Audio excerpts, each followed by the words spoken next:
삼위 하나님께서 우리 모두를 예배 자리로 부르셨습니다. 모두 자리에서 일어나 우리를 부르신 하나님을 향해 감사의 마음으로 찬양하며 경배하겠습니다.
만국의 족속들아, 영광과 권능을 여호와께 돌릴지어다. 여호와께 돌릴지어다. 여호와의 이름에 합당한 영광을 그에게 돌릴지어다. 예물을 들고 그의 궁정에 들어갈지어다. 아름답고 거룩한 것으로 여호와께 예배할지어다. 온 땅이여 그 앞에서 떨지어다. 아멘. 찬양받기 합당하신 여호와 하나님, 주님의 이름을 찬양합니다. 이 시간 택하신 백성들이 한자리에 모여 측량할 수 없는 주님의 영광과 권능을 예배하오니 오직 주님만 높임을 받으옵소서. 예수님의 이름으로 기도합니다. 아멘. 혜성교회의 비전과 방향성을 담은 블레싱 기도문으로 공동체의 고백을 올려드리겠습니다. 교회를 세우시고 돌보시며 인도하시는 하나님, 혜성교회가 아브라함에게 주셨던 하나님의 말씀을 따라 세상 만민이 우리로 말미암아 복을 받게 되는 축복의 통로가 되게 하시고, 예수님의 지상 명령을 따라 세상에서 힘들고 지친 모든 사람들이 하나님 안에서 풍성한 생명을 누리도록 사랑으로 섬기는 교회가 되게 하여 주옵소서. 우리의 예배와 사역을 통해 하나님의 살아계심이 드러나게 하시고, 말씀과 성령으로 사람을 세워가며 하나님의 나라를 꿈꾸는 사도행전적 교회가 되게 하여 주옵소서. 우리의 가정을 통해 믿음의 다음 세대가 자라나게 하시고, 교회와 가정, 주일학교와 한아름 유치원, 이야기학교, 러빙스쿨, 경신을 비롯한 기독교 사학을 통해 요셉과 다니엘 같은 믿음의 사람들이 배출되게 하옵소서. 우리가 살아가는 이 지역과 이 나라에 공의와 질서 안에서 평안을 허락하여 주시며, 아픔과 고통 가운데 있는 모든 사람들에게 치유와 회복을 허락해 주옵소서. 아멘.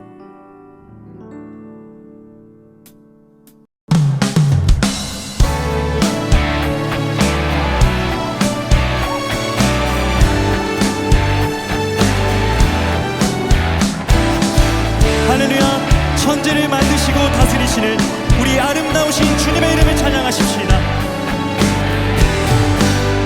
참 아름다워라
참 아름다워라 참 아름다워라 주님의 세계는 저 산에 부는 바람과 잔잔한 시내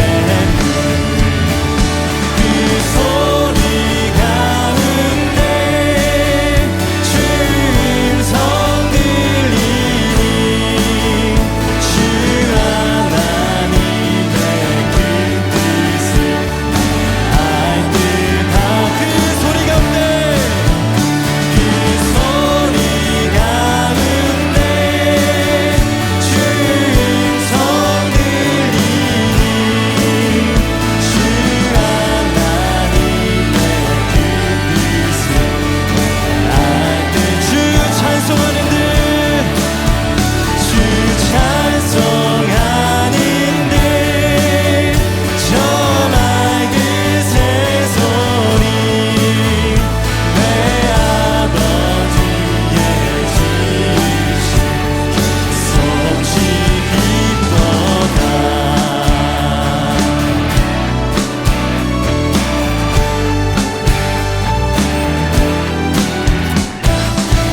만물의 찬양 받으시기에 합당하신 우리 거룩하신 주님의 이름을 찬송하십시다. 할렐루야.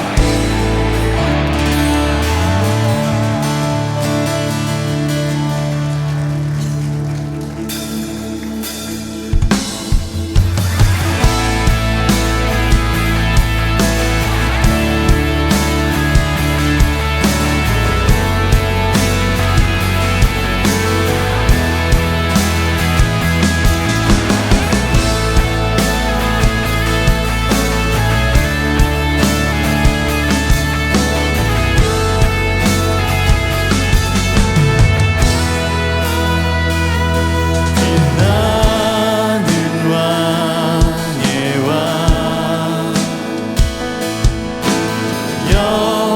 영광의 주님 온 땅 기뻐하라 온 땅 기뻐하라 광채의 옷 입고 어두운 물리쳐 저 원수는 떠내 저 원수는 떠내 영원한 주의 주 영원한 주의 주 시간의 주관자 알파와 오메가 알파와 오메가 삼위의 하나님 아바 성령 예수 사자와 어린 양 사자와 어린 양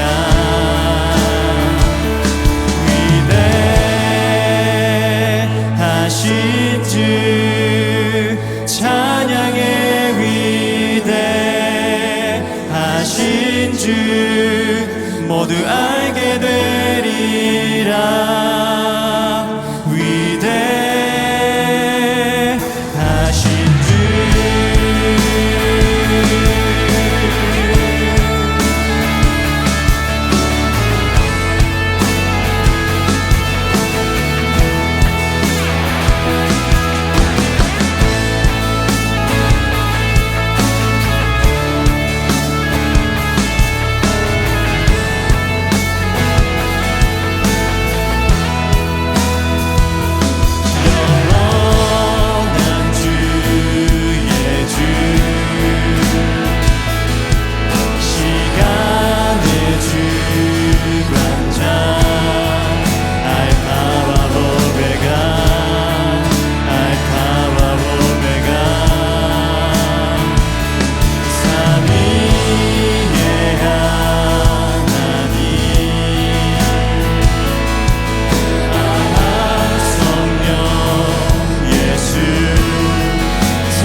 모두 알게 되리라.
사랑과 은혜가 풍성하신 하나님, 오늘 이 거룩한 예배 자리에 불러주셔서 감사합니다.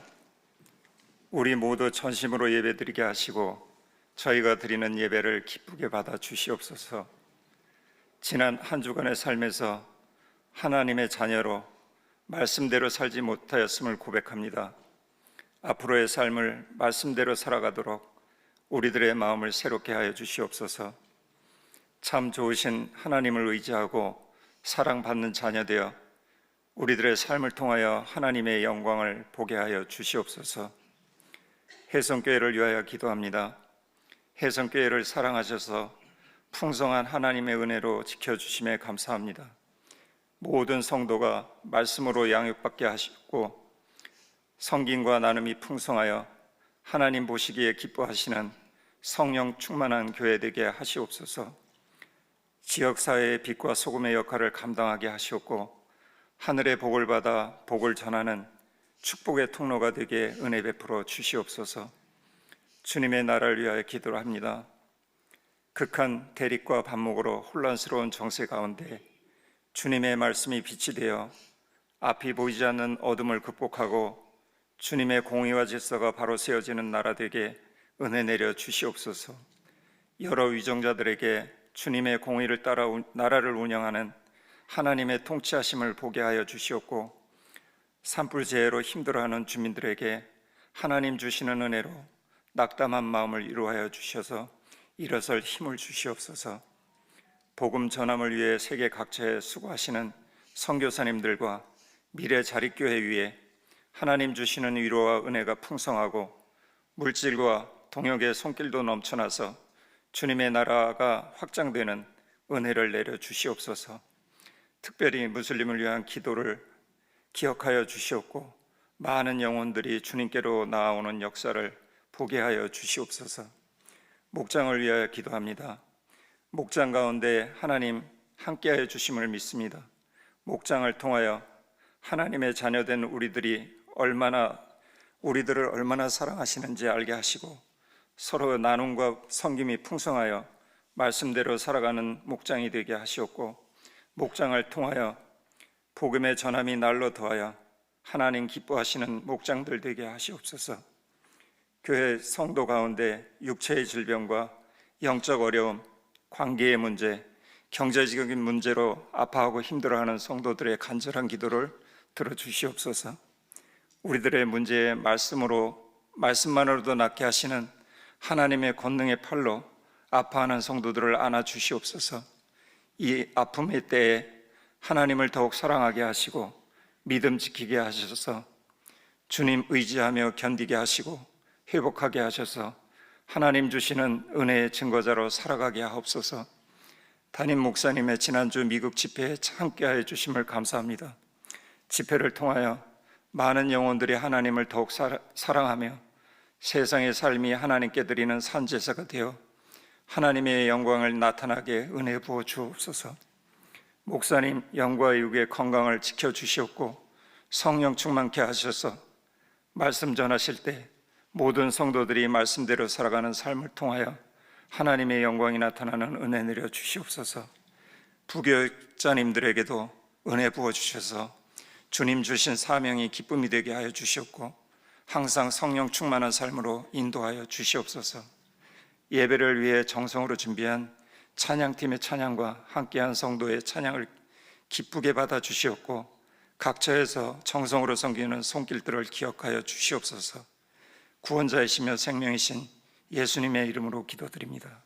아멘.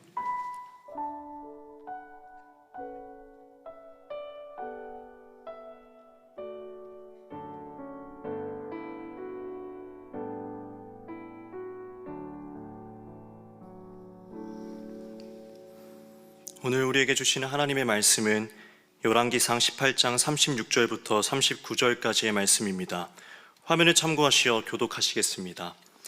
저녁 소재 드릴 때에 이르러 선지자 엘리야가 나가서 말하되 아브라함과 이삭과 이스라엘의 하나님 여호와여 주께서 이스라엘 중에서 하나님이신 것과 내가 주의 종인 것과 내가 주의 말씀대로 이 모든 일을 행하는 것을 오늘 알게 하옵소서. 여호와여 내게 응답하옵소서. 내게 응답하옵소서. 이 백성에게 주 여호와는 하나님이신 것과 주는 그들의 마음을 되돌이키심을 알게 하옵소서. 아멘. 이에 여호와의 불이 내려서 번제물과 나무와 돌과 흙을 태우고 또 도랑에 물을 핥은지라. 모든 백성이 보고 엎드려 말하되 여호와 그는 하나님이시로다. 여호와 그는 하나님이시로다 하니. 아멘.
하나님의 영광 시리즈 설교 11번째입니다. 하나님의 영광과 부흥이라는 주제의 상관성에 대해 말씀을 나누도록 하겠습니다. 교회에서 부흥이라는 표현을 사용할 때 많은 분들이 오해하는 특별한 두 가지 오해가 있는 것 같습니다. 첫 번째는 부흥을 이야기하면 항상 교회 성장을 생각하는 겁니다. 부흥은 교회 성장을 말하는 것이다 라는 것은 오해입니다. 물론 부흥은 교회 성장을 가져올 수 있습니다. 그러나 역으로 교회가 성장한다고 해서 그것이 반드시 부흥이다 라고 말할 수는 없습니다. 두 번째 오해는 부흥은 우리의 감정이 뜨거워지는 것이다 라는 오해입니다. 부흥이 하나님을 향한 우리의 열정과 감정을 불러일으킬 수는 있습니다. 그러나 역으로 감정적인 뜨거움이나 성향과 성격적 열심이 반드시 부흥을 의미하지는 않습니다. 부흥이 가지고 오는 열매가 분명하긴 하지만 이 결과만을 가지고 부흥이라고 말할 수 없는 우리의 오해가 있다라는 겁니다. 구약 성경 히브리어에서 부흥을 뜻하는 명사형 단어는 없다고 합니다. 대신 부흥하다라는 동사가 있는데 한국어로 번역될 때는 이다 또는 있다라고 번역되는, 영어로는 비동사라고 호칭되어지는 하야라는 히브리어 동사가 있다고 합니다. 이 단어는 창세기 1장 24절에서 처음 쓰였는데 하나님께서 주신 창조하신 생명으로 존재하게 된 그 무엇을 의미하는데, 한글 성경에서는 생물이라고 말할 때 living creature, 살아있는, 생자, 살아있다라는 의미입니다. 그런데 이 단어가 첫 창조 사건에서는 하나님이 주신 창조의 생명으로 존재하게 된 그 무엇을 의미하는데, 이 어떤 피조된 생명체에게 다시 사용되어질 때 그 의미는 하나님께서 부여하셨던 원래의 생명력을 회복하는 것이라고 해석이 됩니다. 구약에서 이런 의미로 해석된 몇 개 성경 구절을 제가 읽어보겠습니다. 시편 138편 7절에 주께서 나를 살아나게 하셨다. 원래로 말하면 존재하게 하셨다라고 번역돼야 되는데 이것이 살아나게 하셨다라고 해석이 되죠. 이사야 57장 15절 겸손한 자의 영을 소생시키신다. 소생이 뭐죠? 다시 살게 하신다는 뜻이죠. 하박국 3장 2절에서는 우리가 너무나도 잘 알고 있는 이 번역 단어로 사용됩니다. 부흥하게 하옵소서.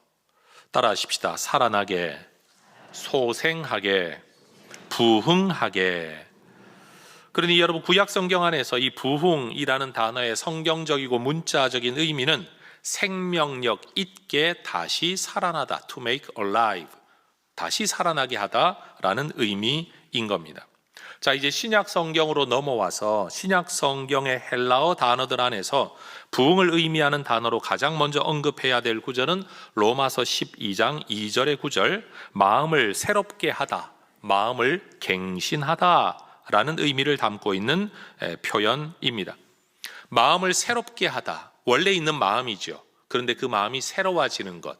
또 다른 표현에서는 깨우다, 세우다, 일으키다, 일어나다, 잠에서 일어나다라는 등의 단어들로 번역되어집니다. 여러분, 일일이 다 설명할 수는 없지만 이 모든 부흥을 의미하는 이러한 단어들을 검토해 볼 때 신약 성경 안에서 부흥이라는 것은 하나님께서 당신의 자녀들을 영적인 잠의 상태에서 또는 죽음의 상태에서 깨워 일으키셔서 영적으로 살아있는 상태, 각성의 상태로 옮겨 주시는 것. 구약과 동일하게 생명력이 재활성화되어지는 일, 그게 바로 부흥이라는 겁니다. 원래 하나님이 생명 안에 만드셨습니다. 그런데 이 생명이 생명력 있게 활성화되어지지 않은 상태에 있는 것이 그 상태로 이르게 되는 것, 이것을 부흥이라고 말한다는 겁니다.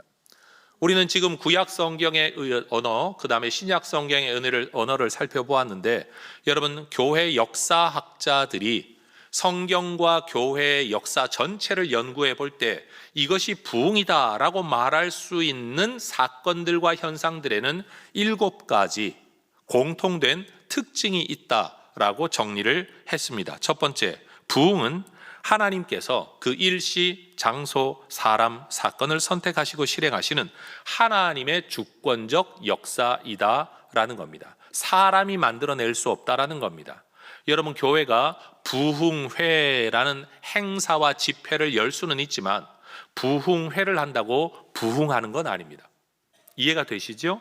여러분, 부흥은 전적인 하나님 주권의 역사입니다. 두 번째, 부흥이라고 일컬어지는 어떤 현상이 나타날 때는 항상 누군가의 간절한 기도, 그런 일이 있기를 원했던 간절한 기도가 선행되어졌었다라고 역사학자들은 이야기합니다. 그런 것들을 바라보며 간절히 기도한 일이 없는 상태에서 그런 일이 일어나지는 않는다는 거예요. 하나님의 주권적 역사이긴 한데 그것을 꿈꾸며 소원했던 기도가 전제된다라는 겁니다. 세 번째, 부흥은 성령께서 일으키시는 역사입니다. 우리가 부흥을 위해 기도할 수는 있지만 우리가 부흥을 일으킬 수는 없습니다. 부흥은 교회가 행하는 일이 아니라 교회에게 행해지는 하나님의 일입니다. 다시 말하겠습니다. 부흥은 교회가 행하는 일이 아니라 교회에게 행해지는 하나님의 일입니다. 우리는 부흥의 주체가 아니라 객체입니다. 부흥은 사람이 만들어낼 수 없는 하나님의 일이기 때문에 부흥은 전적으로 하나님의 기적의 역사입니다. 자, 네 번째, 부흥은 언제나 이미 영적 생명을 소유했던 하나님의 사람들로부터 시작됩니다.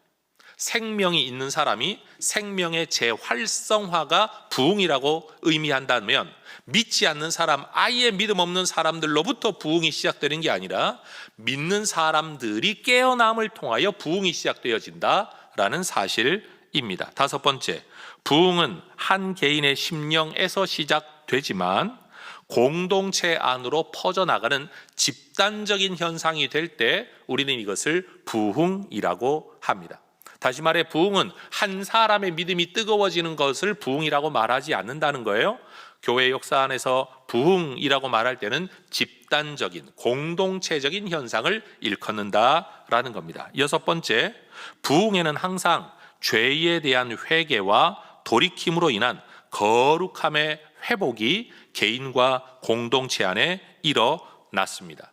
다시 말해, 예배만 뜨겁게 드리고 예배 드리는 사람이 많아지는 것만을 가지고는 절대 부흥이라고 말할 수 없다. 반드시 죄에 대한 회개, 그리고 윤리적 공동체적 거룩함의 회복이 뒤따라올 때 우리는 이것을 부흥이라고 말한다라는 거죠. 그러니 여러분, 수만 명, 수십만 명이 한 교회당에 모여 예배한다고 할지라도 우리는 이걸 부흥이라고 말할 수는 없다. 그 안에 있는 사람들이 단 10명, 단 100명이라고 할지라도 공동체 모두가 죄에 대한 철저한 각성과 돌이킴을 통해 윤리와 개인의 거룩함이 회복되어지는 단계까지 나아갈 때 우리는 이것을 부흥이라고 말한다라는 겁니다. 마지막 일곱 번째, 성령의 역사로 인한 부흥에는 반드시 공통된 결과, 항상 있었던 결과가 있는데 그게 뭐냐면 말씀에 대한 태도의 변화입니다.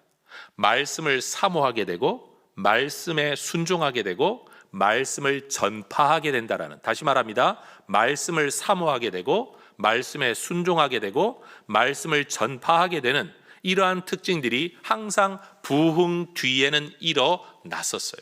그러다가 보니까 부흥 뒤에 이 말씀의 전파를 통해 순종하고 회개하고 거듭난 사람들의 말씀 전파를 통해 사람들이 이 믿음 안에 여러분 구름대처럼 들어오게 되는 일들이 당연히 일어나게 되는 거죠. 그러니 처음에 말했던 바 교회 성장이 부흥은 아닙니다. 그러나 부흥은 반드시 많은 사람들을 믿음 안에 들어오게 만드는 말씀 전파의 사건, 거듭난 삶의 역사에 근거한 말씀 전파의 사건이 있다라는 사실입니다. 자, 저는 지금 부흥이라는 개념에 대한 성경신학적, 교회 역사학적 개요를 설명해 드렸습니다. 근데 저는 여기에 한 주제를 더하고 싶은 거죠.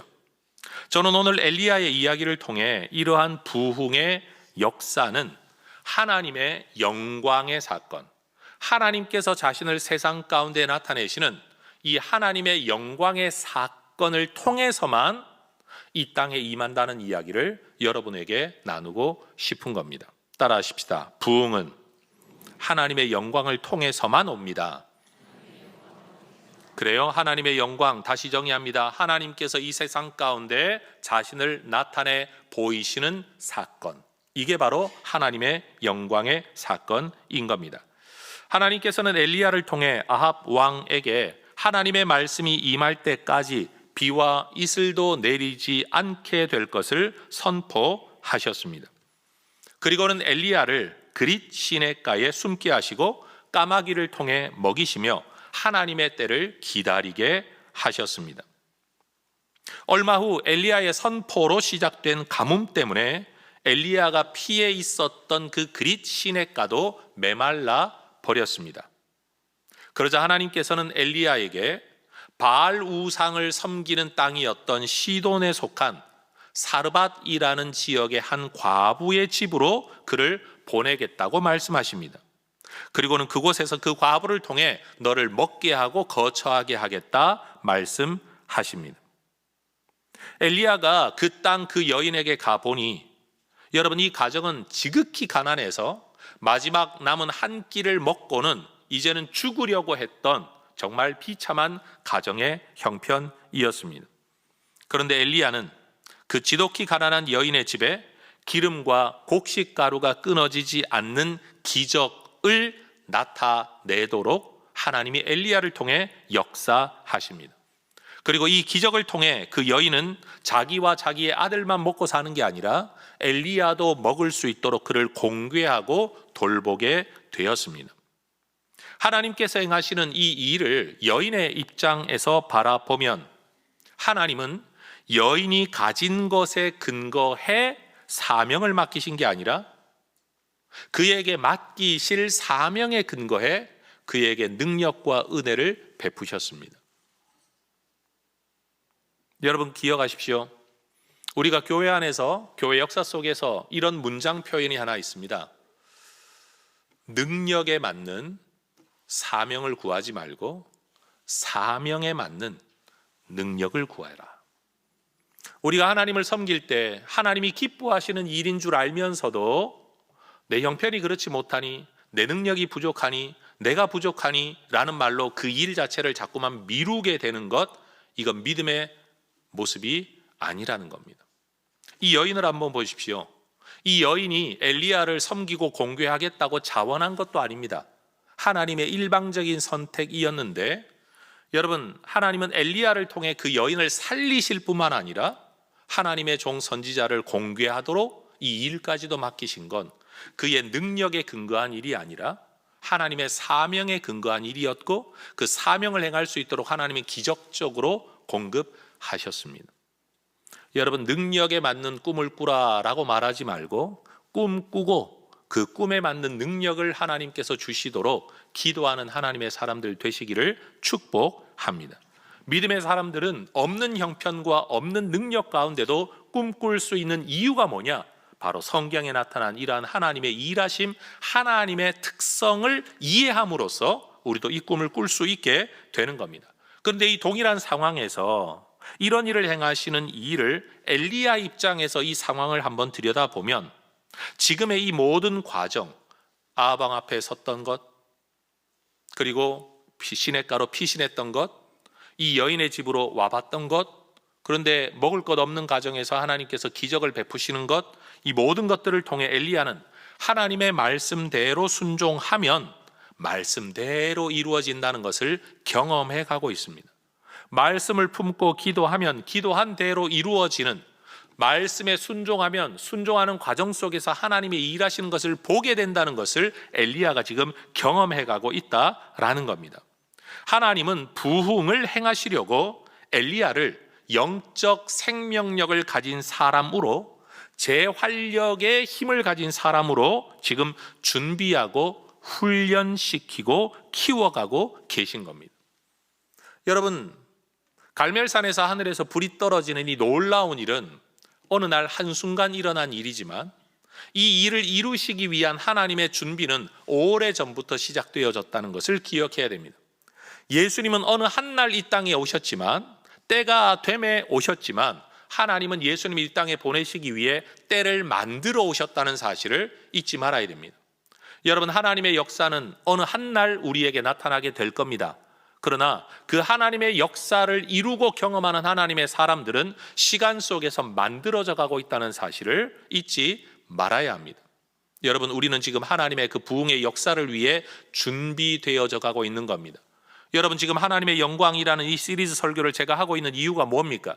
아마 어떤 분들은 그렇게 생각할 수도 있습니다. 목사님 그렇게 설교해 봐야 그런 일이 지금 일어나지도 않는데 그런 설교해야만 무슨 소용이 있냐라고 생각하실 수도 있지만, 언젠가 일어날 그 일을 위하여 저는 지금 계속 이 말씀으로 기도를 쌓아가고 있고, 우리의 소망, 우리의 마음이 하나로 모아져 우리 모두, 우리 공동체가 그 꿈을 꾸는 공동체가 되기를 저는 원하고 있는 겁니다. 메시아가 오리라는 이야기가 얼마나 오랫동안, 수천 년 동안 여러분 이스라엘 사람들에게 일컬어졌었습니까? 그러나 그들이 죽어가는 동안에도 메시아는 오지 않았습니다. 그러나 때가 되었을 때 메시아는 반드시 오셨습니다. 그것처럼 여러분, 내 때에, 내가 원하는 때에 일어나지 않더라도 꿈꾸고 소망하고 믿으면 반드시 그 일이 일어날 것을 믿고 우리 모두가 한 소망, 한 꿈을 꿀 수 있게 되기를 주의 이름으로 축원합니다. 여러분, 하나님은 우리를 이 시대에 하나님의 영광의 도구로, 하나님의 부흥의 도구로 준비하고 계시는 줄 믿습니다. 여러분, 우리는 지금 그 과정 속에 있습니다. 하나님이 예성 공동체를 그렇게 사용하실 줄로 믿습니다. 그런데 여러분, 하나님의 채우심의 기적 가운데 살아가는 이 과정 속에서도 이 여인에게 또 다른 문제가 찾아옵니다. 남편 잃은 것만 해도 절망적이었고 먹고 살 것 없는 것도 절망적이었는데, 하나님의 은혜로 이제는 살아가나 싶었는데 갑자기 아들이 알 수 없는 병으로 위중하다가 숨이 끊어졌다라고 말합니다. 여러분, 남편 잃은 아내가 유일한 소망과 마음 둘 자리로 여겼던 아들마저 죽어버렸을 때 마음이 얼마나 허물어져 내렸을까요? 이 여인은 자기 삶의 생명의 은인이었던 엘리야에게 자기 삶을 두고 탄식합니다. 내 아들을 죽게 하려고 내게 오셨습니까? 이 구절을 읽어보면 마치 이 모든 죽음의 책임이 엘리야에게 있는 것처럼 여러분 원망하는 말로 들려집니다. 그러나 엘리야는 이 여인의 깨어진 마음에서 나오는 슬픔의 탄식을 있는 그대로 받아줍니다. 그리고 엘리야는 여인에게 반응하지 아니하고 오히려 하나님 앞에 나아가 기도합니다. 내 하나님 여호와여, 원하건대 이 아이의 혼으로 그의 몸에 돌아오게 하옵소서. 한말로 하면 다시 살려 주옵소서. 그러자 하나님께서 엘리야의 기도를 들으시고 죽었던 아이를 다시 살려 내십니다. 부활의 기적입니다. 하나님의 생명의 능력이 엘리야와 여인 가운데 나타난 겁니다. 간절히 기도하는 엘리야, 그에게 응답하셔서 죽은 아들을 살려내시는 하나님의 기적을 목격한 여인은 하나님도 이미 믿고 있었고 엘리야가 선지자인 것도 믿고 있었지만 다시 이런 고백을 하게 되죠. 열왕기상 17장 24절에 나오는 표현입니다. 따라하십시다. 내가 이제야 아노라. 이 여인은 엘리야가 하나님의 사람이라는 것을 이미 알고 있었습니다. 그런데도 그가 말하죠. 내가 이제야 당신은 하나님의 사람이라는 것을, 당신의 입에 있는 여호와의 말씀이 진실하다는 것을 내가 알겠습니다. 이제야 알겠습니다. 여러분, 이미 알고 있었지만 경험되어진 정말로 기적처럼 나타난 일들을 통해 그는 더 분명히 알게 된 겁니다. 우리도 흔히 너무 감격스러울 때는 와, 이런 거 처음 본다, 이런 이야기 처음 들었다, 이런 거 처음 먹어본다 라고 말하지 않습니까? 제가 우리 교회를 섬기는 동안 여러분 가끔씩 어른들께 식사 대접할 때 여러분 어른들이 그런 말씀 하시더라고요. 와, 담임 목사님한테 밥 얻어먹는 거 생전 처음이라고. 그런데 제가 사드린 게 몇 번 기억이 있는데 그걸 처음이라고 말씀하실 때 얼마나 제가 빈정상하고 속으로 마음 상했는지 몰라요? 근데 지금은 이해해요. 그냥 너무 고맙다, 처음인 것처럼 감사하다, 제가 이렇게 해석했습니다. 해석 잘한 거 맞죠? 네. 지금 이 여인도 여러분 지금 말하고 있는 내용, 하나님인 거 알고 있고 하나님 그런 능력이 있는 거 알고 있었지만 그게 내게 일어날 때 내가 진짜 우리 하나님 생명의 주인이시라는 거 이제야 알겠습니다.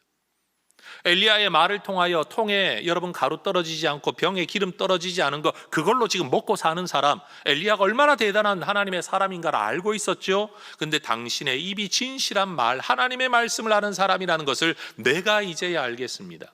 여러분, 이런 감탄사가 많아지는 인생이 믿음에 부유한 인생이라고 믿습니다. 자, 따라하십시다. 복된 인생은 감탄사가 많은 인생입니다. 다시요. 믿음이 충만한 인생은 감사가 충만한 인생입니다. 여러분, 우리도 이 여인처럼 우리에게 날마다 새로운 하나님의 은혜의 경험을 통해서 내가 이제야 아노라 라는 이 감탄사가 여러분 끊이지 않기를, 많아지기를 주의 이름으로 축원합니다.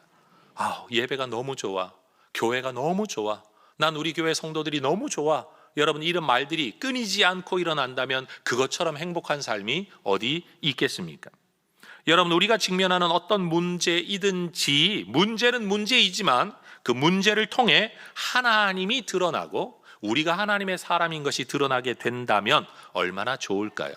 그러니 문제를 만날 때 문제만 가지고 고민하지 말고 이 문제 속에서 하나님이 나타나고 내가 누구인가가 나타나고 하나님의 은총으로 내가 더 새로워져 내가 이제야 아노라라는 찬송과 감사가 더 많아지기를, 그 방향을 가지고 기도하는 하나님의 사람들이 될 수 있기를 원합니다. 그래서 저는 우리 혜성교회를 두고 기도할 때 여러분, 우리가 정말로 세상으로부터 들어야 할 말, 우리가 들어야 할 말이 뭐죠? 내가 이제야 혜성교회가 진짜 하나님의 교회요, 혜성교회가 전하는 하나님의 말씀이 진실한 줄 알겠다. 여러분, 세상으로부터 이런 말을 듣는 우리 교회 공동체가 될 수 있기를 소망합니다. 여러분, 이러한 은혜와 기적의 경험 안에서 3년의 시간이 흐릅니다. 아합을 피해 숨으라고 하셨던 하나님께서 엘리야에게 이제는 아합을 찾아가라 라고 말씀을 하십니다. 아합 왕 앞에서 내 말이 없으면 수년 동안이나 비도 없고 이슬도 없을 거라 라고 외쳤던 엘리야, 사르밧 여인에게 여호와가 비를 지면에 내리는 날까지 그 통에 가루가 떨어지지 아니하고 그 병에 기름이 없어지지 아니하리라고 외쳤던 그 엘리야가 이제 3년 6개월 만에 아합 왕 앞에 나타나 이방의 선지자들을 한 산으로 모아달라라고 요청하는 겁니다. 칼이 아닌 기도로 싸우는 갈멜산의 전투는 그렇게 시작되었습니다. 여러분, 이 자리에 어떤 모습일지 머릿속으로 한번 그림을 그려보십시오. 왕의 호의와 비호를 받으며 영화로움과 위엄을 나타내는 호화로운 종교인의 구별된 옷을 입고 등장하는 바알과 아세라를 섬기는 850명. 아마 그들은 분명히 여러분 많은 호의를 받으며 대접을 받으며 그 자리에 와 있을 겁니다. 그런데 그 앞에 3년 6개월, 최소 3년 6개월을 입고 다녀 지저분하고 너덜너덜한 겉옷 하나 걸치고 아무도 편들어주는 사람 없이 혼자 서 있는 엘리야. 숫자적으로도 850대 1입니다. 여러분, 하고 있는 행색을 보더라도 여기는 대접받는 사람들, 여기는 아무것도 없는 사람들. 아마 그들을 양쪽에 두고 여러분, 아합 왕은 왕의 의자 위에 앉아 있었을 가능성이 높습니다. 이 일이 어찌 되나 두고 보자며 850명에게는 은근한 격려의 눈빛을, 엘리야에게는 혐오와 질시의 눈빛을 보내는 권력자 아합 왕이 그 자리에 있었을 겁니다. 그리고 아마 그들을 둘러쌌든지 아니면 왕의 반대편에 큰 구경거리가 생겼다며 모여든 이스라엘 백성들이 있었겠죠. 엘리야는 그 많은 숫자와 세력 앞에 단 혼자 서서 굴하지 않고 이스라엘 백성들에게 외칩니다. 열왕기상 18장 21절에서 엘리야가 했던 말이 뭡니까? 너희가 어느 때까지 둘 사이에서 머뭇하려느냐? 여호와가 만일 하나님이면 그를 따르고 바알이 만일 하나님이면 그를 따를지니라. 엘리야는 지금 이스라엘 백성들에게 하나님께로 돌이켜라, 회개해라, 하나님을 향한 믿음을 회복해라, 하나님 사랑을 회복해라, 다시 말해 회복해라, 원래 너희가 있어야 될 자리, 창조된 자리, 은혜 받은 그 자리로 돌아오라. 한 단어로 하면 부흥을 이야기하고 있는 겁니다. 그리고는 돌아서서 850명의 바알과 아세라 선지자들을 향해 역사상 존재하지 않았던 영적 대결을 신청하죠. 너희는 너희대로 나는 나대로 바쳐드릴 제물을 올려놓고 그 위에 불이 임하면 불로 응답하는 신, 그가 하나님이다. 대결하자. 여러분, 엘리야는 하나님으로부터 무슨 사인을 받았는지 성경은 기록하지 않습니다. 도대체 무슨 확신과 배짱으로 이런 제안을 할 수 있었는지 모르겠습니다. 이제 엘리야의 제안 때문에 누가 진짜 하나님인지 누가 진짜 선지자인지를 판가름 지을, 그리고 이 일의 끝에는 지는 사람들은 다 목숨을 내어 놓아야만 하는 영적 대결이 시작되었습니다. 먼저 기도를 시작한 쪽은 850명입니다. 바알과 아세라의 선지자들이 기도합니다. 열왕기상 18장 26절을 보면 그들은 아침부터 낮까지 바알의 이름을 불렀다라고 말을 합니다. 우리가 흔히 말할 수 있는 기도의 행위죠. 그들의 신의 이름을 부르는 기도의 행위. 그런데 성경은 말합니다. 아무 소리도 없고 아무 응답하는 자도 없었다. 그러자 그들은 여러분 이름을 부르는 단계를 넘어선 그 기도 행위를 넘어 제단 주위에서 뛰어놀았다라고 말합니다. 뛰어논 게 아니라 댄스, 춤췄다라는 말입니다.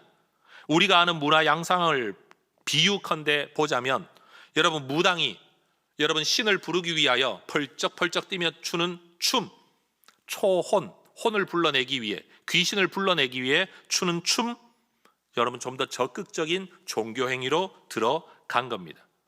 그런데 이것도 별 효력이 없자 28절에 보면 그들은 자기 몸을 상하도록 자해합니다.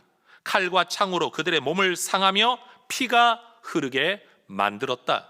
여러분 이름 부르는 기도, 여러분 뛰어놀며 춤추면서 신을 구하고 행위를 하는 것, 더 나아가 이제는 자기 몸을 자해하며 피를 흘려 간구하고 있는 겁니다.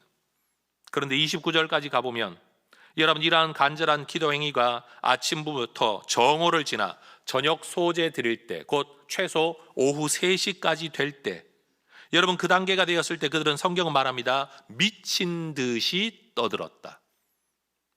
여러분 미친 듯이 떠들었다는 말은 그 기도나 기도의 행위나 여러분 자기 몸을 상하게 하는 모든 모습들을 객관적으로 바라볼 때 야, 미친 거 아니야? 라고 말할 만큼 간절하고 절실했다라는 뜻입니다.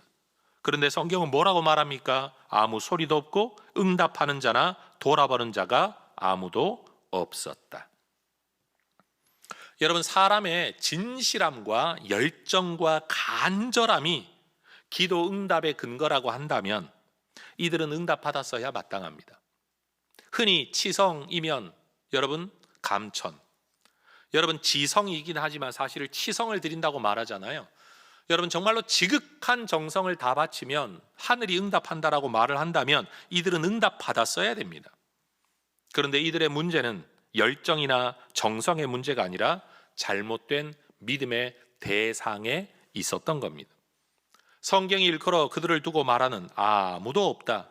그들의 신은 응답할 수 없는 존재, 아무, 영어로는 no one. 여러분 바로 그것이었습니다. 이제 아무 응답 없는 바알과 아세라 선지자들의 뒤를 이어 엘리야의 기도 차례가 되었습니다. 그동안 엘리야는 가뭄을 선포하는 일을 통해, 사라밧 과부 집안의 일을 통해, 죽었던 아들이 살아나는 사건을 통해 이미 오랜 기도와 응답의 훈련과 경험을 가지고 있었습니다. 여러분 바알과 아세라의 제사장들이 아침부터 오후 3시까지 너무 많은 시간을 자기가 이미 써버려서 이제 해질녘까지 한두 시간밖에 남지 않았습니다. 여러분 기도하는 시간은 공정하지 않은 겁니다. 그쪽이 너무 많은 시간을 써버린 겁니다. 아마 여러분 내가 이것을 통해 죽을 수도 있다라는 위기감을 느꼈다고 한다면 이거는 불리하다, 공정하지 않은 대결이다, 엘리야가 투정할 수도 있었겠지만 엘리야는 그게 중요하지 않았습니다. 왜요? 우리 하나님이 시간에 구애받는, 기도의 길이에 구애받는 응답자가 아니시기 때문입니다. 엘리야는 기도에 앞서 버려지고 방치되어 있는 무너져버린 여호와의 제단을 먼저 고쳐 쌓습니다. 수축, 고쳐 쌓다. 여러분 이기기를 원한다면 무슨 꼼수라도 써야 할 상황입니다. 왜요? 지면 자기 목숨을 내어놓아야 하니까요.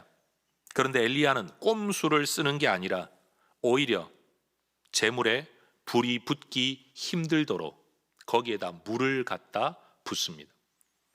성경 33절과 34절의 말씀을 보면 4통에 물을 갖다 붓는데 이걸 3번이나 했다 그랬으니까 몇 통 갖다 부은 거예요? 4통을 3번이에요. 곱하기 해보세요. 12통을 갖다 부은 겁니다. 물을 얼마나 많이 부었는지 제단이 다 젖어버리고, 여러분 나무 다 젖어버리고, 땅이 다 젖어버리고, 여러분 제단 둘레 파놓은 도랑에 물이 가득 찰 만큼 채워졌다. 성경은 그렇게 이야기합니다. 여러분 어차피 사람이 붙이는 이 땅의 불이 아니라 하늘에서 내려오는 불이라면 재물과 나무와 땅이 젖어 있든 말든 그건 중요하지 않다라는 것을 엘리야는 보여주고 싶었던 겁니다. 사람의 간사한 꾀로 만들어지는 마술과 같은 불이 아니라 진짜 하나님께서 주시는 불이라면 붙을 수 없는 상황에서 붙는 것, 엘리야는 그걸 더 극적으로 보여주고 싶었던 겁니다. 하나님에게 인생을 걸고 하나님의 응답에 내 삶을 건 이상 오히려 문제가 심각할수록, 상황이 어려울수록, 과정이 꼬여갈수록 이런 것들은 중요한 게 아니다. 우리는 기도하다가 상황이 나빠지면 하나님 어떻게 이럴 수 있습니까? 라고 말을 하는데, 진짜 하나님의 응답을 믿는 사람이라면 기도하는 과정에 상황이 나빠지더라도 이건 중요한 게 아니다. 어차피 응답하시려면 지금 응답하실 수도 있고, 나빠져서도 고칠 수 있고, 죽어버려도 살릴 수 있는 분이 하나님이시라고 엘리야는 믿었던 겁니다. 여러분 우리가 직면한 돈의 문제 많이들 경험하고 계시죠? 하나님의 도우심으로만 해결 가능하다라고 말은 하고 기도는 하면서도 여러분 1억은 어떻게 될 것 같은데 100억은 절대 안 돼 라고 생각하는 게 우리의 사고방식 아닙니까? 이 정도는 될 거라고 기도하면 될 거라고 말하면서 그건 기도해봐야 소용없어, 우리가 말하는 게 인간 아닙니까? 여러분 문제의 핵심은 살아계신 하나님께서 응답하실 참된 믿음의 기도를 드리는 데 있는 거지 실현 가능성을 우리가 계산하는 데 있는 게 아닙니다. 우리 해성 공동체는 이런 믿음 안에 역사하시는 하나님의 은혜를 이 언더우드 기념관의 건축 과정에서 저는 이미 경험했을 거다, 이미 성도님들이 다 보셨을 거라고 믿고 있습니다. 이 일이 가능하도록 이렇게 계산하고 저렇게 계산해서 이런 방법 저런 방법을 쓰면 되지 않겠습니까? 저는 이게 진짜 하나님이 하시는 일이라는 걸 보여드리기 위해 장로님들께 말씀했습니다. 그런 방법 다 안 쓰고 오로지 기도하겠습니다. 그리고 우리는 이 일이 이루어졌음을 우리는 다 경험하고 있습니다. 전 여러분에게 이런 부탁드리고 싶어요. 여러분 목사의 설교만 듣고 믿음 생활하지 말고 목사가 사는 모습을 보고, 목회하는 모습을 보고, 교회가 운영되는 모습을 보고서도 여러분의 믿음이 성장될 수 있기를 축복합니다. 여러분 교회가 믿는 하나님, 교회가 섬기는 하나님, 여러분이 섬기는 바로 그 하나님이에요. 교회의 은혜를 베푸시는 하나님이 여러분에게도 은혜를 베푸신다라는 사실입니다. 여러분 엘리야가 살아계신 하나님께 드렸던 믿음의 기도 내용이 무엇입니까? 사실 언더우드 기념관을 건축하면서 제가 하나님께 드렸던 기도가 이 본문의 기도였었습니다. 열왕기상 18장 36절과 7절을 여러분 화면을 보면서 같이 한번 읽어 보겠습니다. 아브라함과 이삭과 이스라엘의 하나님 여호와여, 주께서 이스라엘 중에서 하나님이신 것과 내가 주의 종인 것과 내가 주의 말씀대로 이 모든 일을 행하는 것을 오늘 알게 하옵소서. 여호와여 내게 응답하소서, 내게 응답하소서. 이 백성에게 주 여호와는 하나님이신 것과 주는 그들의 마음을 되돌이키신다는 것을 알게 하옵소서. 엘리야는 지금 5가지 주제를 두고 기도하고 있습니다. 표면적으로는 하늘의 불을 구하는 기도였지만 이 불을 구하는 목적이 뭐냐? 하나님이 진짜 하나님인 것 알게 하옵소서. 내가 하나님의 종이라는 것 저들이 알게 하옵소서. 내가 하는 이 일이 내 일이 아니라 하나님이 하시는 일이라는 걸 알게 하옵소서. 하나님이 진짜 하나님이 있기 때문에 이스라엘이 그 하나님을 섬겨야 된다는 것 알게 하옵소서. 이 일을 위해 하나님이 저들의 마음을 돌이키시려고 이 일을 하고 있다는 걸 알게 하옵소서. 여러분 이러한 엘리야의 기도의 결과가 뭡니까? 첫 번째 표면적 결과는 하늘에서 불이 내린 겁니다. 18장 38절이 말하는 것처럼 여호와의 불이 하늘로부터 땅에 내렸습니다. 그 불은 번제물만 태운 게 아니라 나무를 태우고 돌을 태우고 흙을 태우고 도랑의 물을 핥아버렸다. 핥았다는 게 뭡니까? 여러분 흘러넘쳐 고여있던 물이 다 증발되어질 만큼 강력한 하늘의 불이 임한 겁니다. 물로 끌 수 있는 세상의 불이 아니라 물로 제어할 수 없는 하늘의 불이었습니다. 여러분 이 땅을 사는 동안 세상의 불과 같은 세상의 돈의 능력, 권력의 능력, 유명세의 능력, 여러분 인맥의 능력, 이 모든 것들을 우리는 경험하여 살지만 하나님의 은혜는 이 모든 것들을 넘어서는 그것으로 제어할 수 없는 하늘의 능력입니다. 여러분, 이것을 경험하는 여러분의 인생 되시기를 축복합니다. 여러분, 하나님의 진짜 능력을 경험하지 못한 사람은 세상이 너무 커 보입니다. 그래서 그런다고 해서 되겠어? 왜요? 하나님의 능력보다 세상이 더 커 보이니까요. 그런데 진짜 하나님의 능력을 경험한 사람 뭐라고 말을 하는가 하면 그까지 아무 소용없어. 하나님이 하시면 다 돼. 여러분은 어느 편에 서 계신 분들이십니까? 두 번째 결과는 이 모든 사건의 결과로 사람들 마음속에 일어난 변화입니다. 18장 39절을 보면 모든 백성이 보고 엎드려 말하되 여호와 그는 하나님이시로다. 여호와 그는 하나님이시로다. 우리가 조상들이 섬겨왔던 여호와, 그분이 진짜 하나님이야. 여호와가 엘로힘이야. 엘샤다이 하나님이야. 그들이 지금 그렇게 고백하게 되는 겁니다. 하늘의 불이 번제물과 나무와 돌과 흙을 다 태워버렸다는 사실도 중요하지만 제가 정말로 주목하고 싶은 이 결과는 이 일을 통해 백성들의 마음이 하나님께로 돌아왔다라는 겁니다. 하나님이 행하시는 놀라운 일, 기적의 일, 하나님이 그 능력을 나타내시고 존재를 나타내시는 이 하나님의 영광의 사건의 결과가 뭐냐? 사람들이 있어야 할 원래 자리, 마음의 자리로 돌아왔다. 그게 뭐죠? 개인적으로는 믿음으로 돌아온 것이고 공동체적으로 보면 부흥이 일어났다라는 겁니다. 있어야 할 원래 창조의 자리, 가져야 할 원래 믿음의 자리, 가져야 할 원래 경배의 그 자리, 인정의 자리로 돌아온 겁니다. 하나님의 영광의 결과는 개인에게는 믿음이고 공동체에게는 부흥인 겁니다. 여러분, 저는 우리가 우리 시대에 단순히 내 개인적인 믿음과 내 개인적인 평안만 구하지 말고 여러분 공동체적이고 집단적인 부흥까지도 기도하는 우리 혜성교회가 될 수 있기를 소망합니다. 우리의 존재와 삶과 사역을 통해 혜성교회가 섬기는 하나님이 진짜 살아계시는 참 하나님이라는 걸 세상이 알게 되기를 원합니다. 혜성교회가 진짜 하나님을 섬기는 진짜 교회, 살아있는 교회, 하나님이 역사하시는 교회라는 것이 이 세상 가운데 드러나기를 저는 소망합니다. 혜성교회가 하나님의 뜻대로 이 모든 일들을 행하고 있다는 것을 여러분 그들이 알게 되기를 원합니다. 살아계신 참 신이신 하나님께서 이 지역의 모든 사람들이 하나님을 알게 되고 예배하게 되고 구원 얻는 데 이르기를 원하신다는 것을 그들이 알고 그 생명의 자리, 예배당의 자리로, 여러분 예배하는 자리로 돌아오게 되기를 소망합니다. 엘리야의 목숨이 위태로웠던, 너무나도 외로웠던 단 한 사람만 서야 했던 그 자리. 여러분 영적으로, 정서적으로 얼마나 외로웠을까요? 영적으로 얼마나 그 짐이 크게 느껴졌을까요? 육체적으로 얼마나 고통스러웠을까요? 그러나 그 자리에서 하나님의 영광이 나타났습니다.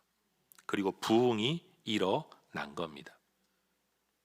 여러분, 우리가 지고 살아가는 짐을 너무 힘들다, 너무 괴롭다, 왜 다만 이렇게만 자꾸 생각하지 말고 여러분 그 자리가 하나님의 영광의 자리가 될 수 있고 이 일을 통해 하나님의 부흥이 일어날 수도 있다는 여러분 눈을 뜨시기를 축복합니다. 눈을 뜨시기를 축복합니다. 이렇게 놀라운 일은 아무에게나 일어나는 일은 아닐 것입니다. 엘리야는 하나님께서 그를 이끄시는 과정 속에서, 훈련의 과정 속에서 이런 믿음이 쌓여 갔을 것입니다. 하루아침에 되지 않습니다, 여러분. 그냥 은혜 받으면 어느 날 될 거라고 생각하지만 하나님은 이 놀라운 갈멜산의 전투를 앞에 놓고 3년 6개월 동안이나 엘리야를 준비시켜 오셨습니다. 우리도 그렇게 준비되고 있는 겁니다. 어느 날 갑자기 믿음의 용사가 되는 게 아니라 매 삶의 작은 문제 속에서 기도와 응답 속에 하나님의 뜻을 깨닫는 설교와 성경의 묵상을 통해 우리도 지금 그런 인물로 자라가고 있는 과정인 줄로 믿습니다. 그 믿음이 있는 사람만이 하나님이 응답하실 것을 확신하여 재물에 물을 부어 도랑이 차기까지 행할 수 있습니다. 다른 사람은 말할 겁니다. 너 미쳤냐? 야, 불이 임하려면 건조해야지. 건조해야 불이 잘 붙지. 그러나 하나님의 불은 건조해야만 붙는 불이 아닙니다. 조건이 되어야만 일어나는 하나님의 역사가 아니라는 겁니다. 진짜 하나님의 역사가 아니면 목숨까지도 내어놓겠다는 각오를 엘리야는 이미 하고 있었습니다. 엘리야는 도망갈 준비를 해놓고 여러분 싸우는 척하지 않았습니다. 소위 말해 시작하면서부터 출구 전략을 짜놓지 않았다라는 겁니다. 실패했을 때 변명거리를 준비하지 않았습니다. 여러분, 하나님을 최후의 보루로 삼는 이런 믿음을 우리 모두가 가질 수 있기를 축복합니다. 하나님의 영광, 그리고 개인의 믿음, 그리고 집단적인 부흥. 여러분, 이 소원은 저의 소원이 아니라 사실은 성경의 소원이고 하나님의 소원입니다. 해성교회를 부임하면서부터 여러분에게 입이 닳도록 외쳤던, 설교했던, 이야기했던 성경의 이야기가 하나 있습니다. 바로 에스겔서 37장 마른 뼈가 살아나 하나님의 군대가 되는 환상입니다. 하나님은 직설적인 언어로만 말씀하시는 게 아니라 그림과 환상으로도 말씀하십니다. 우리 하나님은 MBTI의 양면을 다 가지고 계신, 여러분, 온전하신 하나님이신 줄로 믿습니다. 인간은 그 부분을 반영하기 때문에 한쪽 특성만 강조되지만 하나님은 모든 것을 가지고 계십니다. 엘리야가 이 제물과 제단에 물을 부어 불 붙기 어려운 상황을 만들었지만 하나님은 거기에 불을 붙이셨습니다. 하나님은 에스겔에게 질문합니다. 이 마른 뼈, 여러분, 죽어서 있는 사람이 살겠냐 정도가 아닙니다. 말라버린 뼈, 그것도 다 갈갈이 부서져 흩어져 있는 뼈가 살아나겠느냐라고 질문하십니다. 하늘의 생명의 주인이신 하나님이 다시 살게 하실 때, 소성케 하실 때, 부흥케 하실 때, 여러분, 마른 뼈도 군대도 일어서게 될 것을 에스겔도 믿었습니다. 주께서 하십니다. 이 말은 주님이 뜻하시면 다 그렇게 됩니다. 여러분 자신을 돌아볼 때 도무지 내 안에 믿음이 생기지 않고 자라지도 않아서 여러분 탄식이 되십니까? 여러분 옆에서 지금 함께 예배 드려야 될 여러분의 배우자가 도무지 믿음이 없어서 도대체 언제나 이 예배당에 나와 하나님 섬길까? 여러분 눈물을 흘려 탄식하고 계십니까?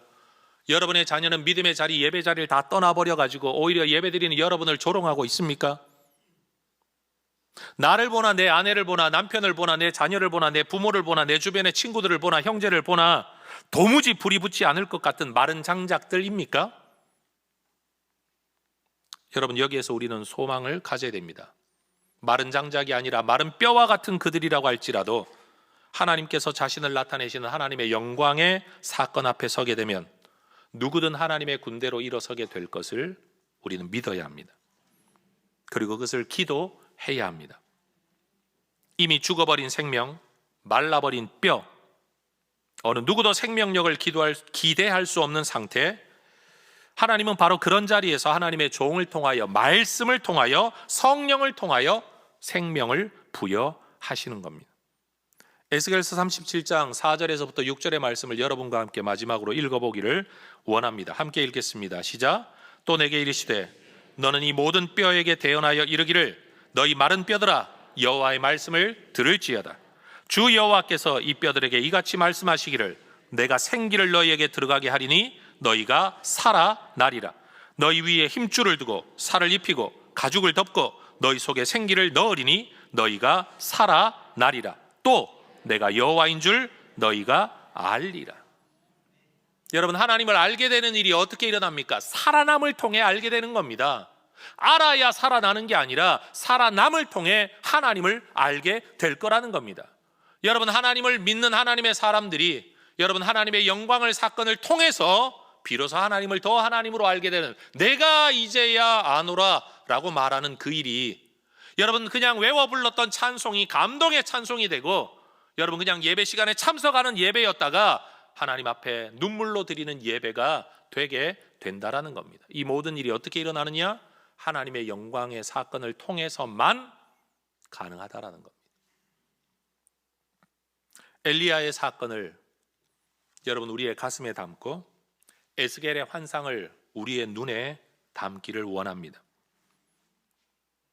여러분, 우리가 젖은 장작 그리고 마른 뼈 같을지라도 하나님의 영광 앞에 서면 여러분 불타게 되고 여러분 군대로 일어나게 될 것을 우리의 가슴에 소망으로 품게 되기를 원합니다. 여러분, 저는 해성교회가 성장하는 것을 꿈꾸는 게 아닙니다. 해성교회를 통해 이 지역과 이 시대에 여러분 영광스러운 부흥이 일어나는 것을 저는 꿈꿉니다.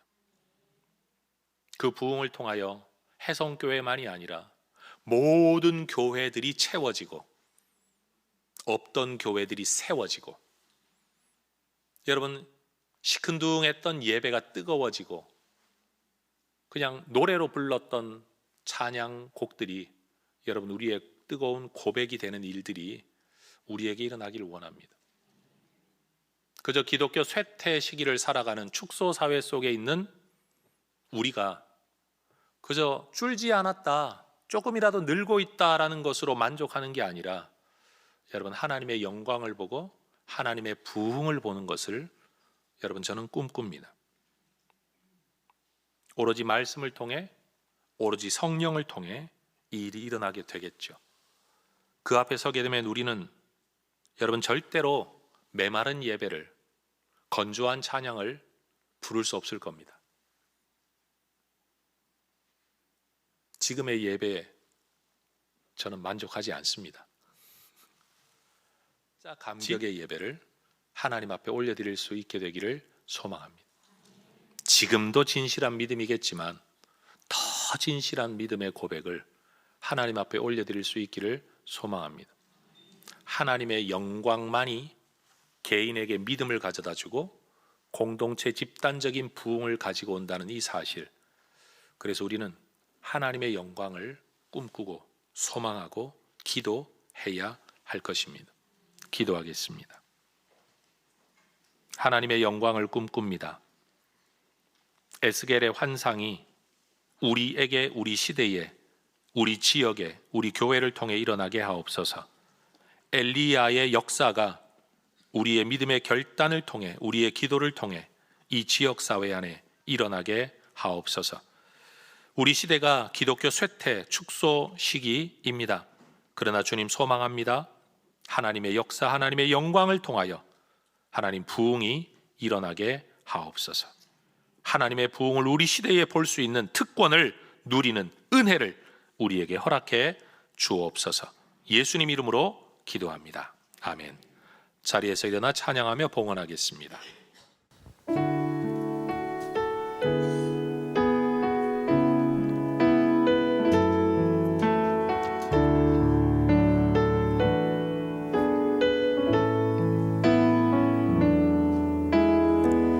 오소서 진리의 성령님,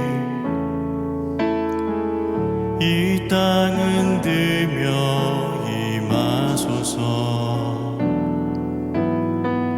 거짓과 탐욕 죄악에 무너진 우리 가슴 정케 하소서. 오소서 은혜의 성령님, 하늘 가르고 임하소서. 거룩한 불꽃 하늘로서 임하사 타오르게 하소서. 주 영광 위에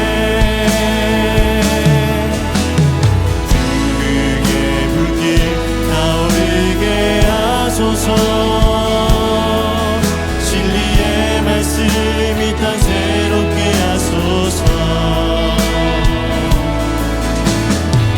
은혜의 강물 흐르게 하소서. 성령의 바람 이 땅 가득 불어와 흰 옷 입은 주의 순결한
우리를 영원한 죽음에서 건져내신 전능하신 하나님께서 내 삶과 소유의 주인이심을 고백합니다.